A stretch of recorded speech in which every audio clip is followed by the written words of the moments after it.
Hello student, आज model set लेकर आया है। मॉडल सेट मैथ का, और ये भी तो 2020 का ही है मॉडल सेट 2002 का। लेकिन ये आप लोगों के लिए काफ़ी इम्पोर्टेंट है, क्योंकि ये मॉडल सेट है किसी भी ईयर के लिए वेरी वेरी इम्पोर्टेंट होता है। तो आप लोग इसमें देखेंगे सबसे पहले क्या ये मॉडल सेट में आप लोग का क्वेश्चन जो बोर्ड में रहने वाला है वह इसी प्रकार से रहेगा जो आप देख पा रहे हैं यहाँ पर कि 100 है, 100 नंबर का क्वेश्चन रहेगा। क्वेश्चन के बाद ये 95 है कुल मार्क्स आपका। कुल प्रश्न 90 प्रश्नों की संख्या जो है 95 है। 100 जो है मार्क्स है, पूर्णांक है, फुल मार्क्स है। आप देखेंगे ये सारे चीज़ का ये निर्देश दिया हुआ है।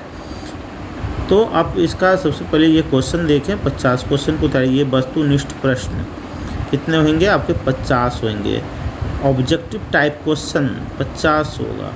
60 क्वेश्चन दिया हुआ होगा, लेकिन आपको 60 क्वेश्चन में से 50 क्वेश्चन पे ही ओमार शीट पर आपको रंग करना है, उसका उत्तर देना है। यानी ओमार शीट को जिस भी क्वेश्चन का जो भी आंसर होगा A B C D 4 choice रहेगा, उसमें से उसको रंगना है, गोल करना है। इसका हम फिर बताएंगे। तो चलिए यहाँ पर सबसे पहले ये देख पा रहे हैं। सबसे पहले क्या है क्वेश्चन नंबर 1। क्वेश्चन नंबर 1 क्या है? 7/20 7/20 तो नीचे क्या है न्यूमरेटर में, यानी हर में क्या है? नीचे 20 है। 20 का शांत और अशांत का आप लोग जानते हैं कि वही शांत हो सकता है जिसका फैक्टर 2 और 5 के रूप में हो। यदि इसमें कोई और भी आ जाता है तो वो शांत नहीं होगा। शांत नहीं होना है वो, यानी शांत का मतलब एक निश्चित समय के बाद वो उसको समाप्त भाग लग जाना है और फिर उसके बाद भाग नहीं लगेगा। तो इन डेसिमल लगा करके भी हम उसको समाप्त कर दें और आपको फिर जो शेष है शेष के रूप में कुछ नहीं आएगा। तो एक निश्चित अंतराल के बाद वो बंद हो जाएगा, भाग लगना बंद हो जाएगा। तो यहाँ पर 2 और 5 होगा तभी वो शांत होगा। तो 20 का हम फैक्टर देखते हैं। 20 का फैक्टर क्या है? 2, 2 और 5। 2 का फैक्टर अगर 20 का फैक्टर करते हैं, प्राइम फैक्टर करते हैं, तो 2, 2, 5 होता है, जो 2 और 5 के ही रूप में है। इसलिए यह क्या होगा? शांत होगा। पाई क्या है? पाई जैसा आप जानते हैं पाई क्या है बताइए। इसमें से A B C D दिया हुआ है, तो इसमें कौन सा होगा? आप लोग कमेंट्स बॉक्स में लिखते जाएंगे जो भी है आंसर बताइए। तो अपरिमेय होगा, अपरिमेय होगा। पाई एक अपरिमेय संख्या है। तो यहाँ पर आप देख पा रहे हैं दो संख्याओं का महत्तम समापवर्तक तथा लघुत्तम समापवर्त्य कितना है? 105 है। यदि इसमें से एक संख्या कितना है? 5 है, तो दूसरी संख्या निकालना है। तो आपको मालूम है, क्या मालूम है कि मॉस यानी कि एलसीएम इंटू HCF, महत्तम समावर्तक और लघुत्तम समावर्तक का गुणनफल इधर दोनों संख्याओं के गुणनफल के बराबर होता है, ये जानना है। तो यहाँ पर ये जानना है तो दोनों संख्या गुणनफल के बराबर होता है।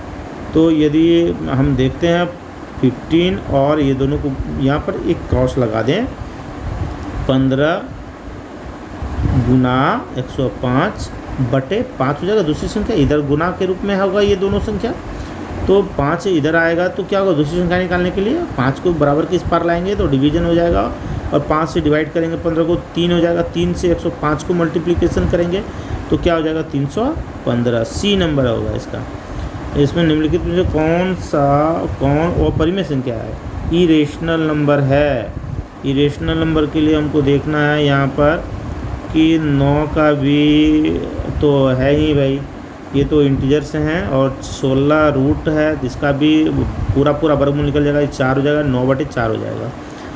3/5, 3 का पूरा वर्गमूल आएगा नहीं, 5 का भी पूरा वर्गमूल नहीं आएगा, यानी कि ये क्या है? इरेशनल हो गया। बाकी 100 का देख लीजिए आप, पूरा वर्गमूल निकलता है। क्वेश्चन नंबर 5 चलते हैं। क्वेश्चन नंबर 5 में क्या होता है?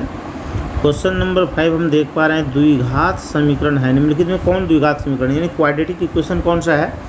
तो क्वाड्रेटिक इक्वेशन देखेंगे यहाँ पर इसके लिए क्या होना चाहिए, एक्स पर रूट नहीं होना चाहिए या एक्स वाई जेड जो भी है यानी कि वेरिएबल्स हैं यानी चर है उस पर रूट नहीं होना चाहिए और माइनस पावर नहीं होना चाहिए, ये दो देखना है। तो यहाँ पर देख पा रहे हैं एक्स पर रूट है, ये तो नहीं होगा।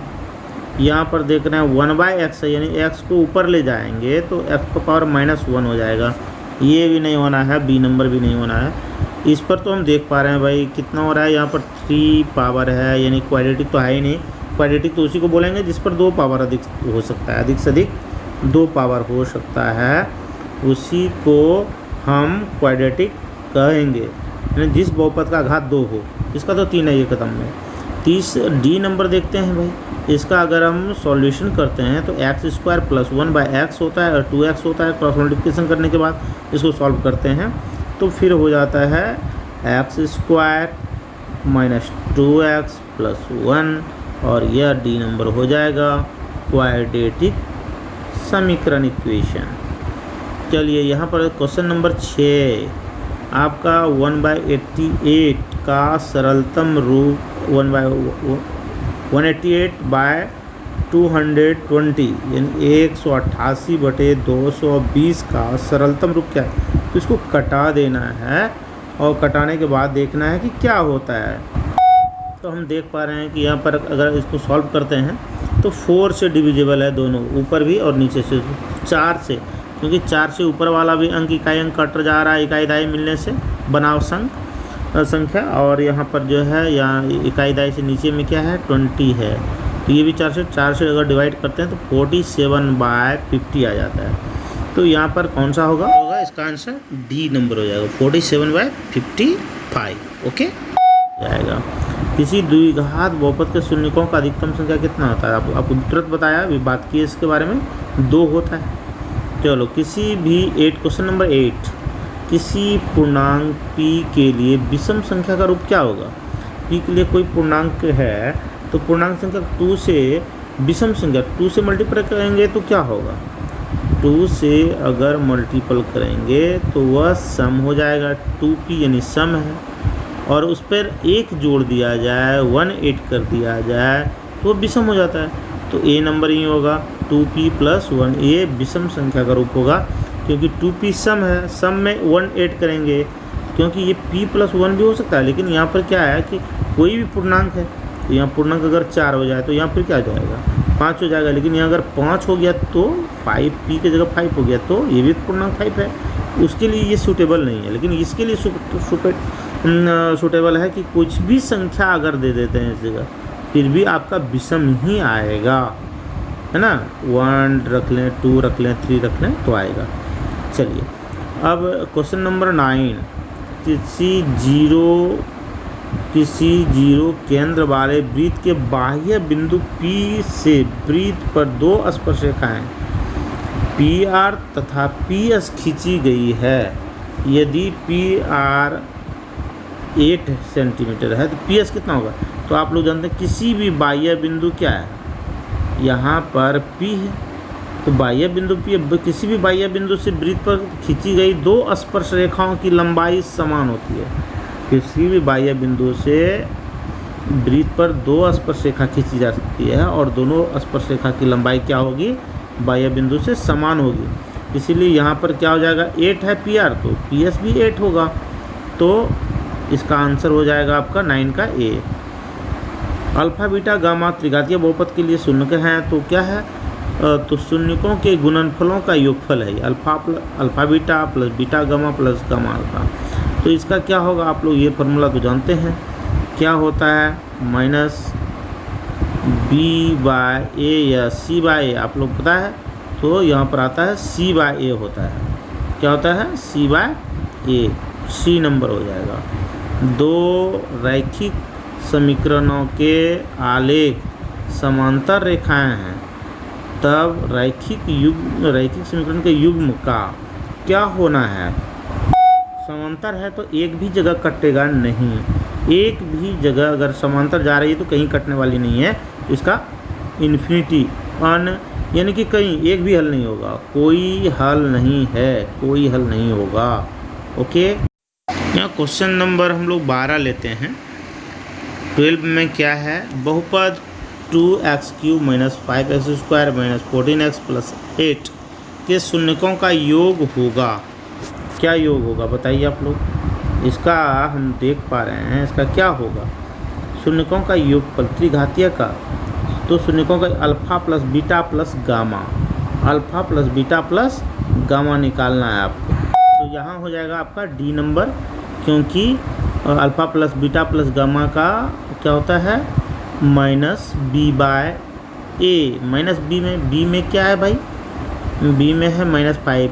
तो अब फार्मूला में होता है माइनस माइनस प्लस बाय ए क्या है, x³ का गुणनफल है, यानी x³ का कोफिशिएंट है, गुणांक है 2। तो 5/2 -5 नहीं होगा, क्योंकि यह माइनस में तो खुद है और फार्मूला भी बता रहा है -b/a, तो माइनस माइनस कैंसिल हो जाएगा ना, तो 5/2। ओके, ये अब चलते हैं क्वेश्चन नंबर 13। समीकरण कह रहा है 9x² - 1 = 0 के मूलों की प्रकृति क्या होगी। मूलों की प्रकृति आपको निकालने के लिए क्या करना होता है बताइए। तो यहाँ पर देखते हैं मूलों की प्रकृति के लिए क्या करते हैं, b² - 4ac का वैल्यू निकालेंगे, यानी कि डिस्क्रिमिनेंट निकालेंगे, यानी विवेचक या विवेचक कहते हैं हिंदी में। तो विवेचक निकालेंगे b² - 4ac। तो हम देखेंगे इसका वैल्यू क्या निकलता है जी। तो निकलता है 4ac 9 चौक 36 और 1 से मल्टीपल करेंगे तो 36 ही होगा, और माइनस माइनस प्लस हो जाएगा, यानी 36 आ रहा है, पॉजिटिव में आ रहा है। तो मूल तो वास्तविक ही होगा, और कोई जीरो से ज़्यादा वैल्यू आ रहा है, 36 जीरो से ऊपर है तो असमान होगा, वास्तविक और असमान, यानी ए नंबर होगा। चलिए फटाफट लेते हैं इसको। 14 नंबर क्वेश्चन, ठीक। यहाँ पर देख पा रहे हैं कि यही हो गया। तो a = इतना दिया, r = इतना दिया है, यानी a = p है और r = यहाँ c है। चूँकि जब समरूप होता है तो a b c लेंगे, और यहाँ p q r है, p q r है, तो यानी कि a = p है और b = q है, c = r है। r दिया हुआ है, यानी a और c दिया तो b निकल जाएगा। तो r का मतलब हुआ कि यहाँ c दिया हुआ है, अगर r 80 है तो c भी 80 है। तो अब हम दोनों को ऐड करके 180 में घटा देंगे, तो हो जाता है 122 हो जाता है। दोनों को ऐड करते हैं तो 180 में इसको घटाएंगे तो 58 होता है। तो हम क्या देखेंगे, ये c नंबर हो जाएगा। ओके, इसमें देखते हैं कि शून्य क्या होगा। तो इसको अगर बराबर 0 कर दें तो इसको 5 को इधर √5, √5 को प्लस माइनस √5 लिख सकते हैं, यानी कि प्लस में और माइनस में। ये सीधा सीधा ये बहुत इजी है, सी नंबर होगा, सी नंबर हो जाएगा। चलिए अब हम चलते हैं 16 नंबर क्वेश्चन। 16 नंबर क्वेश्चन को देखिए। अद्वितीय हल होने के लिए के का मान क्या होगा। Very very important, very very important question है। इसका आप लोग सोचिए जल्दी से, फटाक से। देखिए यहाँ कौन सा होगा भाई, यहाँ पर तो सीधा जानते हैं अद्वितीय हल होने के लिए a1/a2 is not equal to b1/b2। तो इस स्थिति में अगर 3/2 और is not equal to k/5 करते हैं तो 15/2 आता है। k is not equal to 15/2। चलिए 17 नंबर क्वेश्चन लेते हैं। समांतर श्रेणी में कौन सा है, इसका देखना है आप लोगों को कौन सा है। सब बहुत सारे NCERT बुक से है, सेम टू सेम।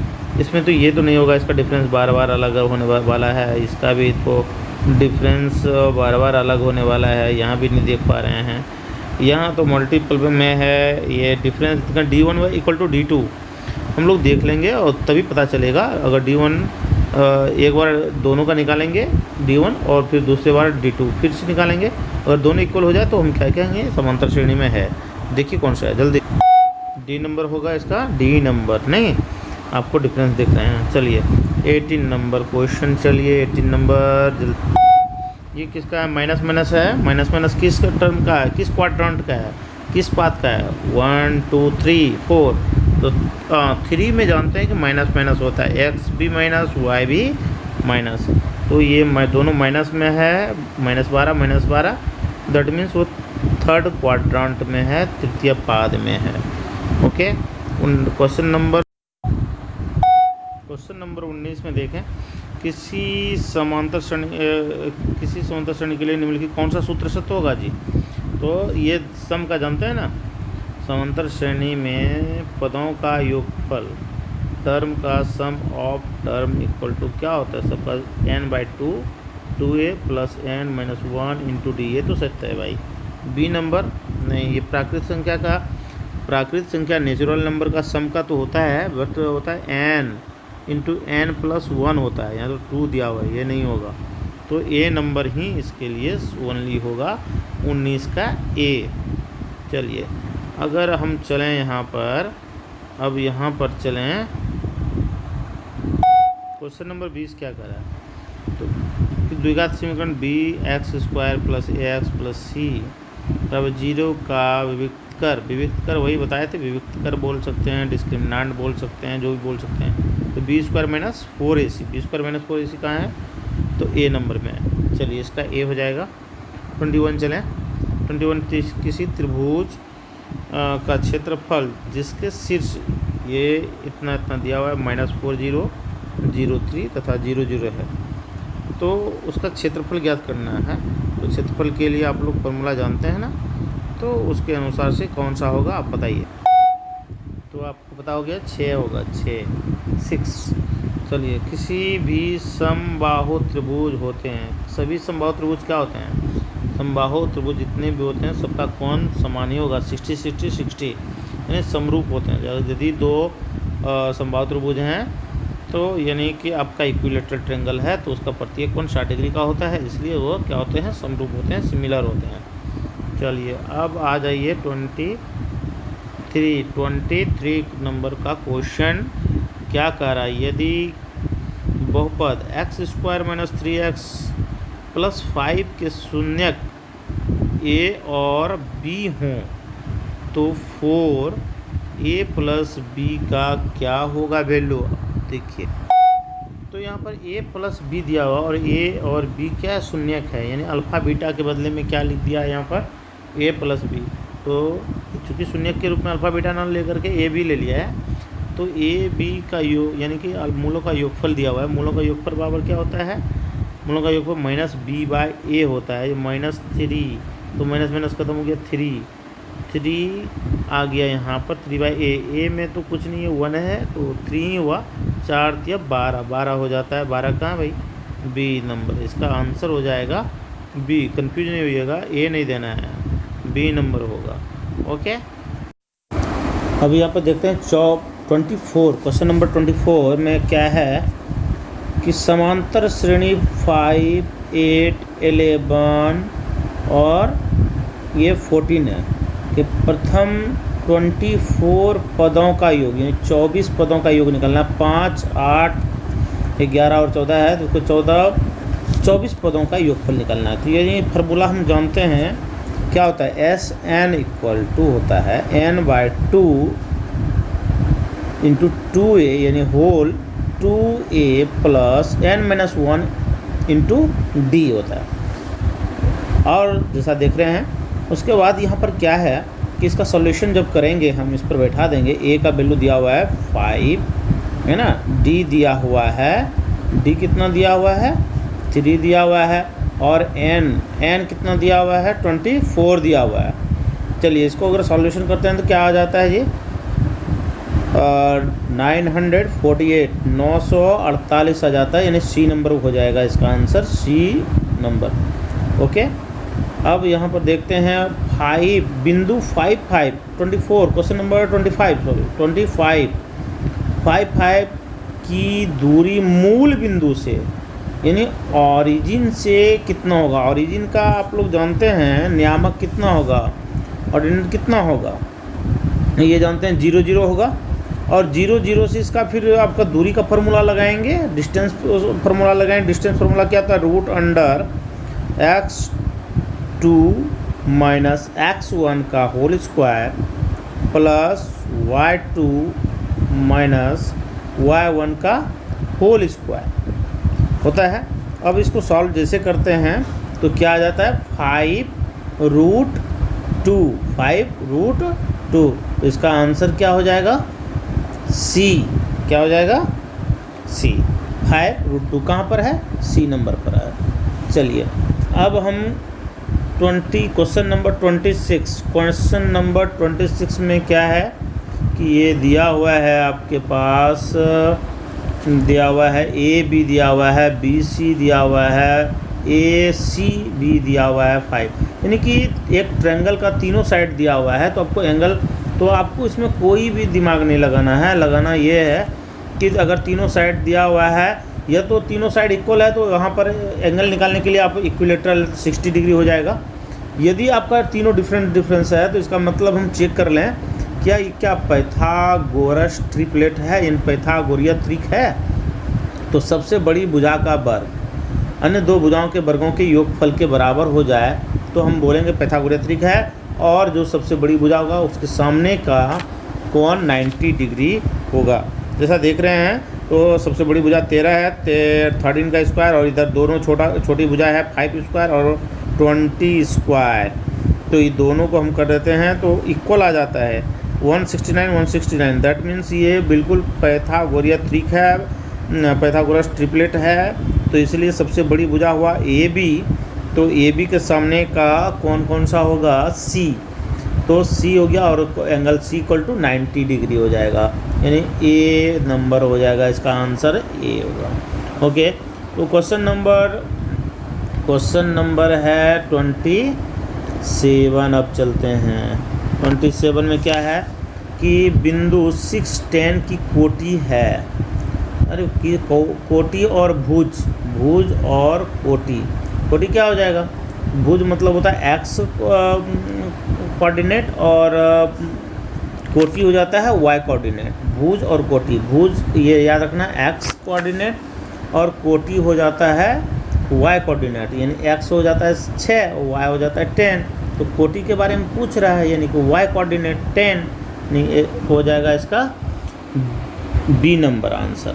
ओके, दो समरूप त्रिभुजों के संगत भुजाएं 4:9 के 4:9 के अनुपात में है। इसका क्षेत्रफल का अनुपात क्या होगा। आप लोग जानते हैं दो समरूप त्रिभुज अगर ले लेते हैं, दो समरूप त्रिभुजों के क्षेत्रफलों का अनुपात तो क्या होता है, उसके संगत भुजाओं के अनुपात का वर्ग होता है। संगत भुजाओं के अनुपात का वर्ग होता है।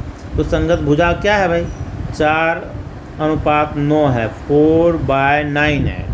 तो 4/9 का स्क्वायर करेंगे कितना 16/81 हो जाएगा। 4 चौक 16, 9 81।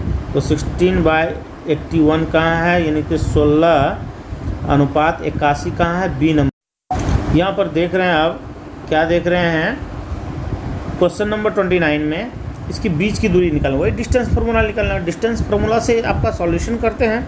डिस्टेंस फार्मूला का अगर सॉल्यूशन आप कर लेते हैं तो कितना होता है बताइए। अगर आपके पास टाइम है निकाल सकते हैं। Distance √(x2 - x1/2 + y2 - y1 का होल स्क्वायर, और इसका आता है आंसर 5। तो हो जाता है D नंबर। ओके, यहाँ पर अब देखते हैं ट्रायंगल ABC और DE फटाफट लेते हैं भाई। DE/BC है, यानी DE पैरेलल BC है और AD/DB दिया हुआ है। तो यहाँ पर फिगर पे हम दिखा रहे हैं आप लोग को स्क्रीन पर कि इस तरह से बना हुआ है, D पैरेलल है। तो आपको क्या करना है भाई कि थेल्स का लगा देना है, अकॉर्डिंग टू थेल्स का प्रमेय लगा देना है। थेल्स के प्रमेय के अनुसार से क्या होता है, आपको यहाँ पर ये चीज़ ज़रूर ध्यान रखना है कि यहाँ AD दिया हुआ है और DB दिया और AC दे दिया है, यानी पूरी भुजा दे दिया है। तो आपके अकॉर्डिंग टू थेल्स रूल के अनुसार से हम लोग पूरा ये ले सकते हैं AD/AB ले सकते हैं, जैसा कि आप देख रहे हैं स्क्रीन पे सॉल्व किया हुआ है ना। तो AE/AC लिख सकते हैं, क्योंकि पूरी भुजा दिया हुआ है तो क्या ज़रूरत है कि अलग अलग हम निकालेंगे AD/DB फिर AE/EC, इसलिए पूरी भुजा दिया हुआ है डायरेक्ट निकाल सकते हैं। AD/3 हो गया और AB कितना होगा 3, और यानी पूरा AD + DB मतलब दोनों को ऐड कर देंगे तो आ जाएगा 7, 3/7 प्लस ए और ये 15 दिया हुआ, क्रॉस मल्टीप्लिकेशन करेंगे 6.43, इसका आ जाएगा ए नंबर, आंसर क्या होगा ए। चलिए चॉइस। अब 31 क्वेश्चन नंबर 31 चलते हैं। इसमें से कौन सा पद 109 है, यानी ए दिया हुआ है, डी दिया हुआ है, कौन सा पद यानी ए एन दिया हुआ है, ए एन दिया हुआ है, ए एन देख लेते हैं। तो ये तीनों चीज़ दिया हुआ है, देख रहे हैं स्क्रीन पर दिए हुए हैं। इसको सॉल्व करते हैं तो कितना आता है, 22वां पद आता है। सॉल्व करेंगे आपका ये तीनों चीज़ सब कुछ दिया हुआ है तो फिर आप सॉल्व कर लेंगे। स्क्रीन पे भी देख रहे हैं आप, डी हो गया, इसका आंसर डी हो गया। अब देखिए साइन थीटा इक्वल टू 12/5 12/5 है, तो साइन थीटा तो P/B होता है, P/B होता है लंब बटे आधार। तो कर्ण निकाल लेंगे भाई, हाइपोटेनियस निकालेंगे, और हाइपोटेनियस जैसे ही निकाल लेंगे ये आ जाता है 13, और इसको बाद साइन थीटा बराबर क्या होता है P/H, P/H होता है 12/13, आंसर हो जाएगा 12/13 कहाँ है, 12/13 कहाँ है, ए नंबर आ जाएगा। चलिए 33 नंबर, क्वेश्चन नंबर 33 फटाफट करेंगे। मध्य बिंदु का नियामक, मध्य बिंदु का नियामक इक्वल टू क्या होता है बताइए, मध्य बिंदु का नियामक। यहाँ पर देखते हैं हम कि मध्य बिंदु का नियामक बराबर क्या होता है, x1 मध्य बिंदु का, ये बिल्कुल याद रखने वाला है, x1 + x2/2 y1 + y2/2। तो दोनों को ऐड कर लेंगे, -7 + 4 x क्वाड्रेंट और y क्वाड्रेंट दोनों को ऐड करेंगे। तो x नियामक क्या है, -7 और 4 है, दोनों को ऐड करेंगे, -3/2 हो जाता है, और इसका 5 और +2 करते हैं 7/2 हो जाता है। तो ये कहाँ पर है, -3/2, ये बी नंबर आ जाता है। चलिए अब है 34, क्वेश्चन नंबर आ जाता है 34, देख रहे हैं 34। इसमें है दिया हुआ है, यदि सूर्य की ऊंचाई 60 डिग्री है, डिग्री में दिया हुआ है आपको कुछ भी है, तब 30 मीटर की लंबी छाया को बनाने वाली उदग्र मीनार की ऊंचाई ज्ञात करना है। देख लीजिए यहाँ पर आपका सॉल्यूशन क्या हुआ है, आप यहाँ पर तो एक सूर्य है, ये मीनार है और छाया है, इसमें से क्या करना है 60 डिग्री बना हुआ है, तो tan 60 बराबर क्या होता है P/B, डिग्री दिया हुआ है तो P तो निकालना ही है, P मीनार हो जाता है, और छाया की लंबाई को बेस बन जाता है, चूँकि बेस पे बना हुआ है, ठीक है। तो यहाँ पर हम देख लेते हैं, तो इसको क्रॉस मल्टीप्लिकेशन करते हैं, 30√3, 30√3 कहाँ है, 30√3 यानी सी नंबर पर है। चलिए कंप्लीट हो गया। अब हम आपको दिखाते हैं, यहाँ पर चलते हैं आपका 35, क्वेश्चन नंबर 35। तो 2 खंबे हैं जिसकी ऊंचाई इतना है, वह 6 मीटर है, 11 मीटर है, और उसके समतल भूमि पर खड़ी है। यदि खंबे का पाद मतलब क्या हुआ कि ज़मीन पर जो है उसके बीच की दूरी दिया हुआ है, बीच की दूरी दिया हुआ है 12 मीटर, तो इसकी सिरों के बीच की दूरी, इसलिए यहाँ पर फिगर देख लेते हैं। आप फिगर देख रहे हैं, सिरा हुआ ए और डी, ए और डी हो जाएगा सिरा, यदि ये अगर ए बी मान लें यहाँ पर, और सी डी, ए बी क्या है मीनार मान लें, और सी डी जो है कोई 2 खंबा है, खंबा को मीनार क्या है, 2 खंबा है, इसको खंबा मान लिए, दोनों खंबा है, 11 है, 6 है, इसको मिला देते हैं, इस प्रकार से स्ट्रक्चर बनेगा। आप देख रहे हैं, और दोनों शीट्स के बीच तो यहाँ से अगर मिला देते हैं परपेंडिकुलर, तो ये 12 है, तो ये भी ईडी भी 12 हो जाएगा, और ये 5 हो जाता है, पूरा 11 में ये 6 घटा देते हैं तो ये ई 5 हो जाता है, 5 हो जाता है। और जब 5 हो जाएगा तो ए डी निकाल लेंगे, कर्ण निकाल लेंगे, ए डी कर्ण, यानी कि ये ए डी तो कर्ण हो जाता है, और इसको सॉल्व करेंगे ये 13 आ जाएगा। 13 कहाँ पर है, चलिए 13 आ गया, सी नंबर आ गया इसका आंसर। तो आ जाते हैं 36, क्वेश्चन नंबर 36। 2 वृत्तों के क्षेत्रफल का अनुपात इतना है, उसके त्रिज्या का अनुपात क्या होगा। चलिए इसको बिल्कुल सिंपल है ये, तो πr² होता है, तो एक को मान लेते हैं 2 वृत्त है, तो πr1² बटे πr2², 9/1 मान लेते हैं, 9:1 है, तो 9:1 है, तो इसको मान लेते हैं इतना। तो ये पाई पाई कट जाता है और स्क्वायर स्क्वायर हटेगा दोनों बगल से, तो इसका रूट आ जाएगा। और 9 का स्क्वायर रूट करेंगे, वर्गमूल करेंगे, 3 आएगा, इसका 1 आएगा। 3:1 हो जाता है, 3:1 निकल जाएगा। ठीक है, अब हम लोग चलें इसका 37 में तो आपको बहुत आसान है, देखना है कि बहुलक कौन सा है जिसकी संख्या जिसकी बारंबारता बहुत सबसे अधिक हो, यानी कि 2 है, 2 की बारंबारता 3 है, यानी सबसे अधिक बार कौन सा है भाई? 4 तो एक ही बार है, 5 तो एक ही बार है, और 3 2 बार है, लेकिन 2 कितने बार है? 3 बार है, यानी कि 2 की बारंबारता सबसे अधिक है, 3 है, इन 2 हो जाएगा आंसर। क्वेश्चन नंबर हो जाएगा इसका आंसर हो जाएगा बी। 37 का बी हो जाएगा। 38 चलते हैं। यदि एक घनाभ की लंबाई, चौड़ाई तथा ऊंचाई क्रमशः इतना इतना दिया हुआ है, 15 सेंटीमीटर, 12 सेंटीमीटर तथा 4.5 सेंटीमीटर है इसका आयतन, तो आप लोग जानते हैं आयतन का फॉर्मूला लगा देंगे। आयतन का फॉर्मूला क्या होता है? घनाभ का LBH, घनाभ का आयतन बराबर LBH, तो लंबाई गुना चौड़ाई गुना ऊंचाई, सबको मल्टीपल कर देंगे, हो जाएगा 810 आता है। 810 बी हो गया यहाँ पर बी, 38 का बी। उसके बाद 39 हम लोग देख रहे हैं, कौन थीटा वाले त्रिज्यखंड का क्षेत्रफल, तो ये फॉर्मूला आपको याद नहीं रखना पड़ेगा। θ/360 पाई स्क्वायर, θ/360 पाई स्क्वायर कहाँ है? त्रिज्यखंड का क्षेत्रफल, तो यहाँ पर तो लग नहीं रहा है। त्रिज्यखंड का क्षेत्रफल कौन सा होगा आप लोग सोचिए। यहाँ तो हम लोग बहुत आसान है, देखिए यहाँ पर क्या है, 2 से यहाँ 720 कर दिया है, 360 नहीं देखे, और यहाँ 2 दे दिया है। 2 से अगर कटा देते हैं इसको, 2 से 720 को कटा 360 आ जाता है, θ/360 पाई स्क्वायर, ये सी नंबर हो जाएगा।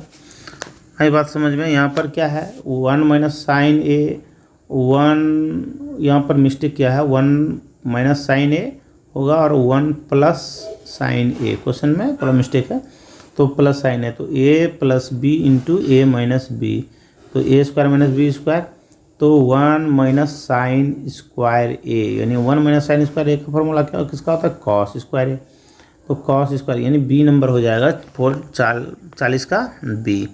41 का वर्ग चिन्ह का क्या होता है भाई?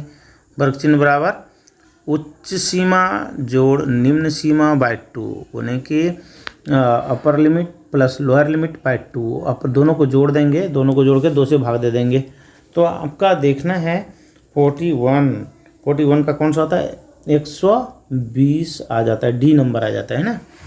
चलिए अब यहाँ पर चलते हैं, इसका तो इस तरह का देखते हैं सम करके कि 90 आता है, तो निश्चित रूप से वो 10 90 - θ वाला फॉर्मूला लगेगा, और इसको कटा देंगे, कॉट हो जाएगा, कॉट 33 डिग्री हो जाएगा, और ये कट जाएगा, हो जाएगा 1 कहाँ है? तो ए नंबर पर है।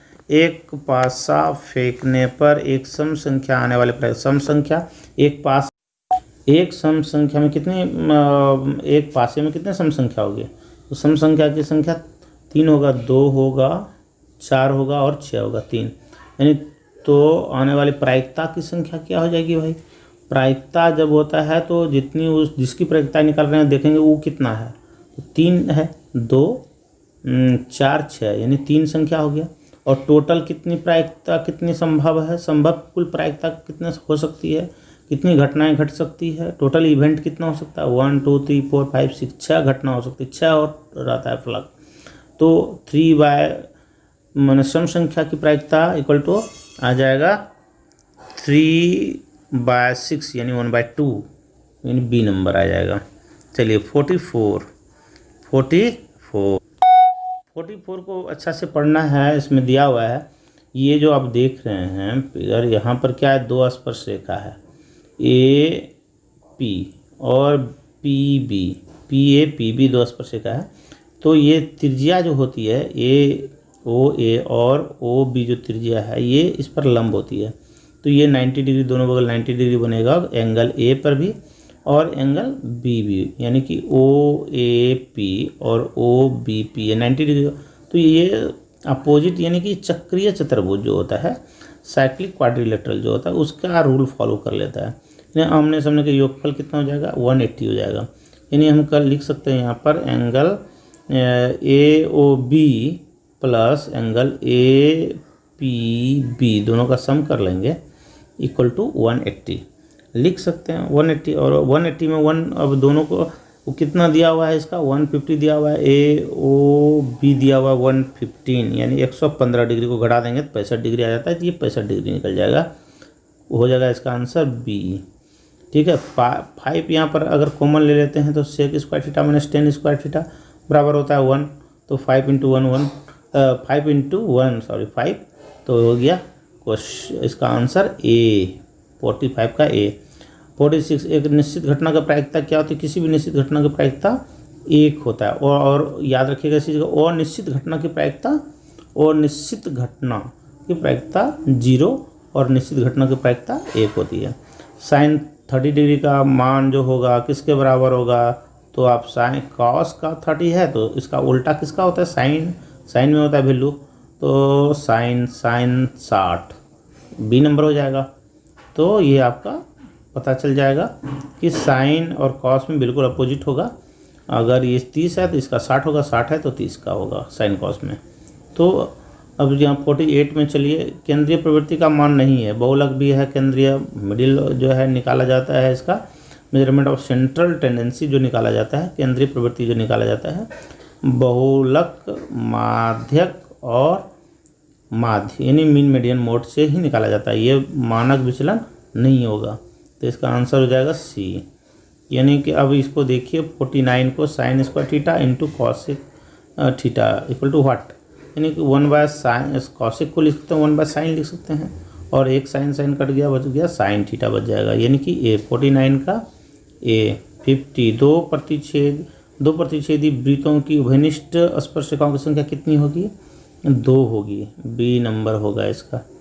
चलिए, यदि अल्फा बराबर बीटा बराबर 45, यानी अल्फा का मान भी 45 और बीटा का भी मान 45, साइन अल्फा प्लस बीटा यानी 45 जोड़ देंगे 90 हो जाएगा। साइन 90 का वैल्यू कितना होता है, तो 1 होता है, तो बी नंबर हो जाएगा।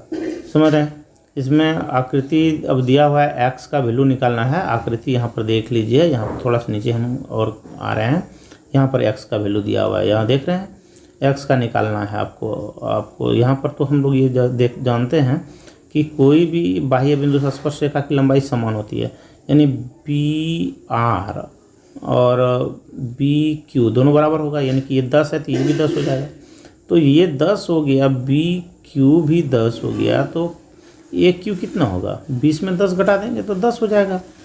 और इधर से आप ले लें, आर सी 6 है तो पी सी भी 6 होगा, तो ये 10, ए पी 10 और पी सी भी 6, तो 10 और 6 16, बी नंबर हो जाएगा। फटाफट करना है आप लोगों को। एक शंकु का आधार 10 सेंटीमीटर है, आधार का व्यास जो है शंकु है, उसका व्यास 10 यानी त्रिज्या 5 हो गया, ऊंचाई 12 दिया हुआ है। तो शंकु का क्या होता है, शंकु का 53, शंकु का आयतन बराबर हो। चलिए अब देखते हैं आयतन क्या होता है। शंकु का आयतन इक्वल टू क्या होता है, 1/3 pi R square H, 1/3 pi R square H, 1/3 pi का वैल्यू, आर का वैल्यू 5 है, 10 व्यास दिया हुआ है, तो त्रिज्या कितनी हो जाएगी, 5 हो जाएगी, 5 स्क्वायर हो जाएगा, एच 12 हो जाएगा, इसको कटा देंगे 312 और 25 गुना 4, 25 चौके 100, 100 पाई हो जाएगा कंप्लीट। अब यहाँ पर क्वेश्चन नंबर इसका आप लोग देख रहे हैं 100 पाई, ठीक है, 53 का 100 पाई डी यानी कि डी हो जाएगा। और उसके बाद यदि वर्ग का विकर्ण इतना दिया हुआ, तो वर्ग का विकर्ण बराबर क्या होता है आप लोग जानते हैं, वर्ग का विकर्ण बराबर होता है √2 गुना भुजा, √2 गुना भुजा, यानी √2 गुना भुजा इक्वल टू 16 √2 दिया गया है, √2 और √2 कैंसिल हो जाएगा, यानी कि भुजा इक्वल टू 16 सेंटीमीटर। कहाँ है, 54 का ए हो जाएगा। चलिए अब आप चलते हैं 55। साइन पी और साइन पी और साइन क्यू दोनों बराबर हो रहा है न्यून कोण के लिए, तो कब होगा इसका, ये यहाँ पर P sine P equal to sine Q है, तो साइन अगर कैंसिल हो जाता है P इक्वल टू क्यू हो जाएगा, ए नंबर हो जाएगा। 55 का ए नंबर। 56 आर त्रिज्या एच ऊंचाई वाले बेलन के वक्रपृष्ठ क्षेत्रफल होगा। तो इसका आप लोग तो फॉर्मूला भी जानते हैं, वक्रपृष्ठ क्षेत्रफल का क्या होता है। तो बेलन का वक्रपृष्ठ क्षेत्रफल क्या होता है, बेलन है तो 2πr/h यानी बी नंबर हो जाएगा। चलिए 57 14 सेंटीमीटर व्यास वाले अर्धगोले का कुल पृष्ठ क्षेत्रफल। अर्धगोले का कुल पृष्ठ क्षेत्रफल बराबर क्या होता है, 3πr²। यानी आप समझने के लिए चित्र यहाँ पर दिखा दे रहे हैं आपको, ये देख लीजिए आप। उसके बाद 3πr², तो 3π और r दिया हुआ है, व्यास दिया हुआ है 14, तो r हो गया 7, 7 इसका 49, 49 गुना 3 कर लीजिए, 147π। 147π ए नंबर हो गया आपका आंसर इसका। 58 cos 90 - थीटा sin थीटा, ये तो बहुत ही आसान है, तो बी नंबर हो गया। अब इसका देखिए यहाँ पर क्या, कुछ नहीं है, ये बहुत आसान है। QR/PQ, QR/PQ, QR आधार बटे लंब दिया हुआ है, आधार बटे लंब दिया हुआ है, आधार बटे लंब दिया हुआ है, तो आधार बटे लंब किसका संबंध होता है, यानी बी कॉट का होता है, कॉट का संबंध होता है। 60 नंबर क्वेश्चन क्या है, 0.47। तो इसको इस प्रकार से सॉल्यूशन कर सकते हैं। 7 पर एक रेकरिंग दिया हुआ है, तो इसका मतलब होता है 9, एक 19 आएगा, और यहाँ दशमलव के बाद 4 है, 4 यानी कि इस पर रेकरिंग नहीं है, यानी कि दशांश है, यानी इसके बदले में 0 आ जाएगा। और 40 जिसके ऊपर ये रेकरिंग है उतना सा घटा देंगे हम, 4 घटा दिए, कितना होगा 43/90, यानी 43/90, 43/90 ए नंबर हो गया आंसर। ओके गाइस, तो आप लोग समझ गए हैं, ये मॉडल शीट आपका कंप्लीट हो गया है, और इस तरह से आपका कई वीडियो आएगा, आप लोग लाइक और सब्सक्राइब निश्चित रूप से करेंगे, और बहुत सारा इसमें मॉडल शीट आएगा, साइंस का भी आएगा और मैथ का भी बहुत सारा आएगा। लेकिन आप सब्सक्राइब कर लेंगे तो आपको जैसे ही अपलोड होगा तो आपको नोटिफिकेशन मिल जाएगा। ठीक है, ओके बाय।